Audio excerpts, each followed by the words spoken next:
आदित्य और उसका दोस्त विजय बनारस घूमने आए थे। आदित्य पहली बार आया था, विजय पहले आ चुका था। रात में गंगा देखना जरूरी है, विजय बोला, बहुत मैजिकल होता है। उस शाम वो 80 घाट गए। सूरज ढल रहा था, आसमान नारंगी और लाल था।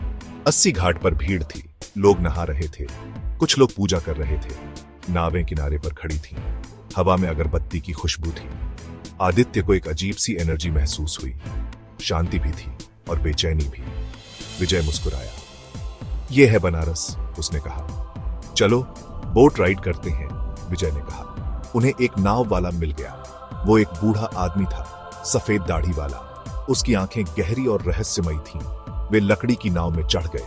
नाव वाले ने नाव किनारे से दूर धकेली। नाव पानी में तैरने लगी। घाट की आवाजें धीमी हो गई, हवा ठंडी होने लगी, आसमान में तारे दिखने लगे। आदित्य की रीढ़ में सिहरन दौड़ गई। उसने विजय की तरफ देखा। विजय सोच में डूबा हुआ था। उसने आदित्य की नजर देखी। चिंता मत कर, विजय ने कहा, गंगा सुरक्षित है। नाव मणिकर्णिका घाट के पास पहुंची। जलती हुई चिताओं वाला घाट। यहां दिन रात शरीरों का अंतिम संस्कार होता है। आग की लपटें ऊपर उठ रही थीं। धुआं आसमान की ओर जा रहा था। आदित्य के गले में एक गांठ सी बन गई। यह दृश्य अद्भुत भी था और डरावना भी। अचानक आदित्य ने एक लड़की को देखा। वो घाट की सीढ़ियों पर अकेली बैठी थी। उसने सफेद कपड़े पहने थे। उसके लंबे काले बाल उसके चेहरे को ढके हुए थे। आदित्य उसे साफ साफ नहीं देख पा रहा था। वो आग की रोशनी में चमकती हुई लग रही थी। देखो, आदित्य ने धीरे से कहा, इशारा करते हुए। विजय ने देखने के लिए मुड़ा। उसने आंखें मूंद लीं। वो वहां क्या कर रही है? विजय ने खुद से ज्यादा आदित्य से पूछा। लड़की हिली नहीं। ऐसा लगा जैसे उसने उन्हें देखा ही नहीं। आदित्य को ठंड लग गई। चलो पास चलते हैं, उसने कहा। विजय हिचकिचाया। पता नहीं आदित्य, उसने कहा, देर हो रही है। वे पास गए। नाव पानी पर हल्के से हिल रही थी। लड़की वैसे ही बैठी रही। उसका सफेद ड्रेस अंधेरे में चमक रहा था। आदित्य उसकी ओर खींचा हुआ महसूस कर रहा था। वह उसका चेहरा देखना चाहता था। वह जानना चाहता था कि वह अकेली क्यों है। नाव वाले ने खंखारा साफ किया। घूर मत, उसने कहा। उसकी आवाज धीमी और कर्कश थी। उसे परेशान होना पसंद नहीं है। आदित्य और विजय चौंक गए। वो कौन है? आदित्य ने पूछा। नाव वाले ने धीरे से अपना सिर हिलाया। लड़की नहीं, वो बुदबुदाया, एक आत्मा। आदित्य को डर का एहसास हुआ। उसने लड़की की तरफ फिर से देखा। वो अब भी वहीं थी, बिना हिले डुले, चुपचाप। विजय का चेहरा पीला पड़ गया। आत्मा? उसने दोहराया। तुम्हें यकीन है? नाव वाले ने गंभीरता से सिर हिलाया। यह मणिकर्णिका है, उसने कहा। यहां कई आत्माएं भटकती हैं। आदित्य को यकीन नहीं हो रहा था। एक भूत यहां? उसने विजय को देखा। विजय भी उतना ही डरा हुआ लग रहा था।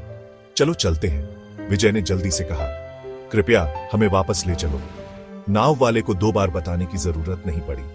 उसने नाव को तेजी से घुमाया। वे घाट से दूर चले गए। जैसे जैसे वे आगे बढ़ रहे थे, आदित्य लड़की की इमेज अपने दिमाग से नहीं निकाल पा रहा था।